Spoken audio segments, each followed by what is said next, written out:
वे तो सारे संसार में नदियां सामान्य हैं और जल के भीतर देवता का निवास है, ऐसा हमने माना है। व्यवहारिक जीवन में भी जल को प्राण माना है। अन्न के बिना आदमी जी लेता है तो जल के बिना जिया नहीं जाता, इसलिए जल की बड़ी महिमा है। हमारे भारतीय जीवन में गंगा की महिमा यूं स्वीकार की गई कि और जितनी सरिताएं थी उन्होंने प्रवाह तो दिया, उन्हें स्नान करने से लाभ भी हुआ, लेकिन गंगा ने सबसे बड़ी बात यह है कि कुछ उपेक्षित लोगों का सबसे पहले ध्यान किया। बहुत लोग चाहते थे कि सगर पुत्रों का उद्धार हो जाए, लेकिन वो नहीं हो पा रहा था। उसके बाद भगीरथ ने प्रार्थना की। इसलिए इसमें महिमा मानव पुरुषार्थ की बहुत ज्यादा है कि व्यक्ति केवल परमात्मा पर विश्वास करे तो बहुत अच्छी बात है, लेकिन उस विश्वास के साथ उसके जीवन में कर्म भी होना चाहिए।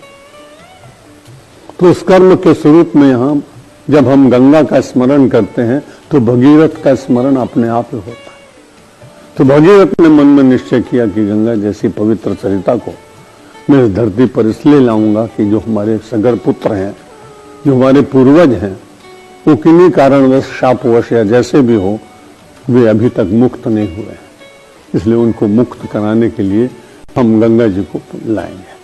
और गंगा जी को लाने के लिए उसने बहुत बड़ी साधना की। साधना करने के बाद गंगा की महिमा इस बात में है कि गंगा सीधे सीधे नहीं आई। गंगा जी बड़े आनंद से, हमारे पौराणिक मत के अनुसार तो वो भगवान विष्णु के चरणों के पास बैठे थे और उनके चरणोदक के रूप में वहां लोग उनको ग्रहण करते थे, इसलिए गंगा का एक नाम है विष्णुपदी, परमात्मा के चरणों में से प्राप्त हुई।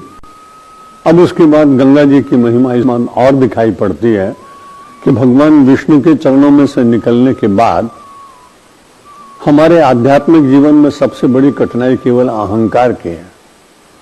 जिसके पास भी अहंकार होगा उसका कहीं ना कहीं पतन प्रारंभ हो जाता है।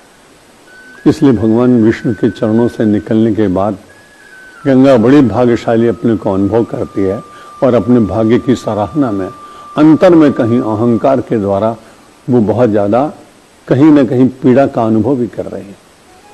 इतने में तत्काल उसके विचार आया और शंकर भगवान तो बड़े आशुतोष हैं, बहुत जल्दी प्रसन्न होते हैं, इसलिए विष्णु के कमंडल या विष्णु के चरणों से निकली हुई विष्णुपदी ने भगवान शंकर के मस्तक में और जटाओं के बीच में निवास किया।